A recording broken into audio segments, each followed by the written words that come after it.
Want to know the 6 ways that narcissists build a case against you? I'm going to be going through that in this video.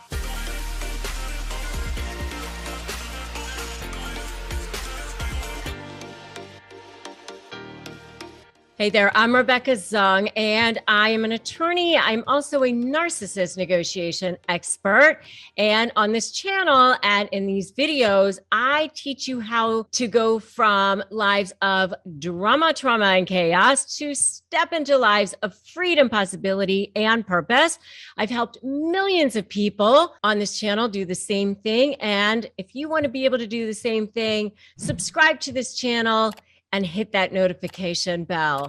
Okay, so what are the 6 ways that narcissists build a case against you, and especially in litigation? So number 1, they trigger you. They trigger you because they want you to get emotional. They want you to do things, act in ways, say things, write things, because then they've got something that they can use against you, right? And I always say that dealing with a narcissist, especially in the course of a case, is like getting arrested. Anything you do or say will definitely be used against you. So be careful. And I also say that anything you put your hand to is a potential trial exhibit.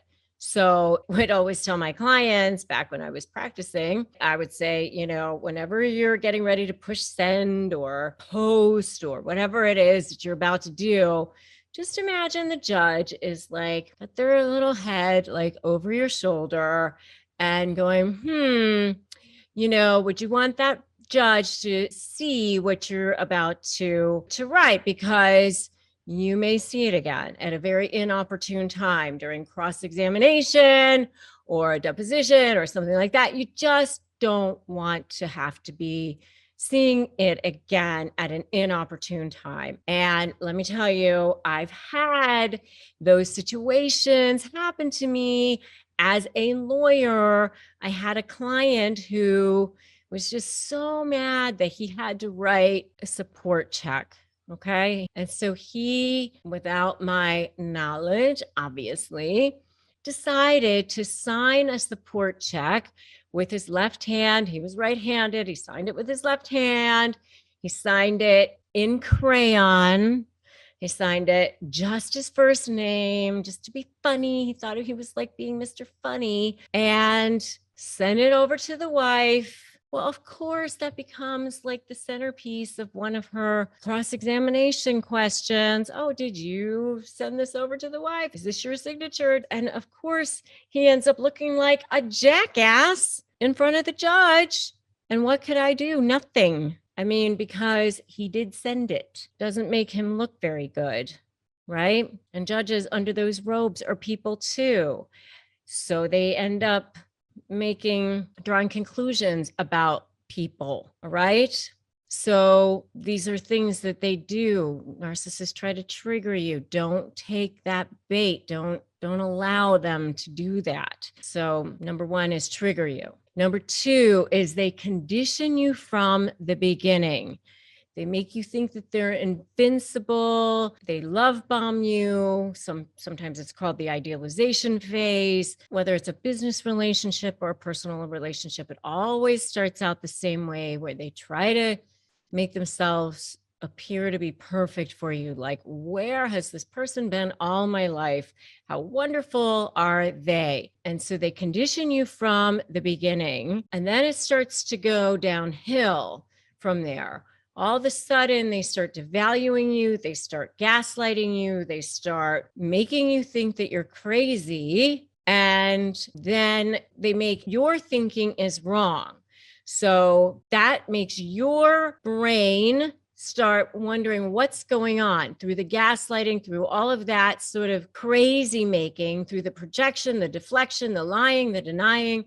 All of that, it's all created to try to destabilize you, to try to make you think that you're crazy and at the same time control you. But also the conditioning is also meant to make you think that they are invincible, that they are smarter than anybody else, that they are always the winner, that they are so great.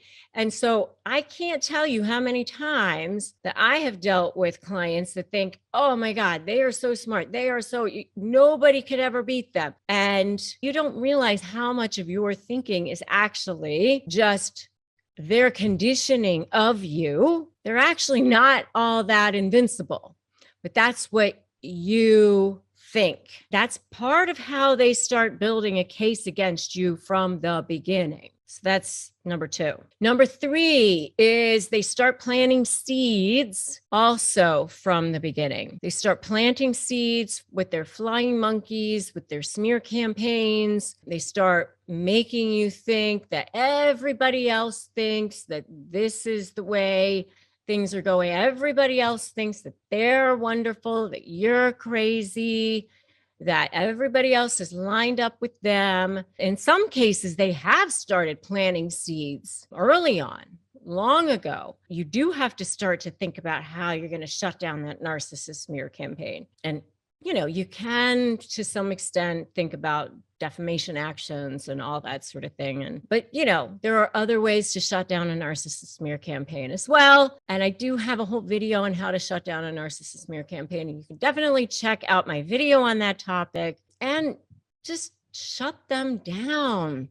Put that in the comments right now. Shut them down. If you are so ready to shut them down, put that in the comments right now. Shut them down. It's time. Isn't it time?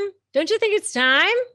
I definitely think it's time. So another thing that they do is they figure out what your weaknesses are by just being in relationship with you. How they start building a case against you is they've been in relationship with you. They know you, especially if they've been in a relationship with you, whether it's a business relationship or a personal relationship. If they've had any kind of a relationship with you at all, your weaknesses against you. I mean, they have no conscience. And once you're against them, so with the narcissist, you're either for them or against them. So once they realize you're against them, then the switch gets flipped and they'll just use anything that they've learned about you against you. So they'll use your weaknesses, whatever you've ever shared with them or whatever they know about you, they'll just use it against you, whatever it is.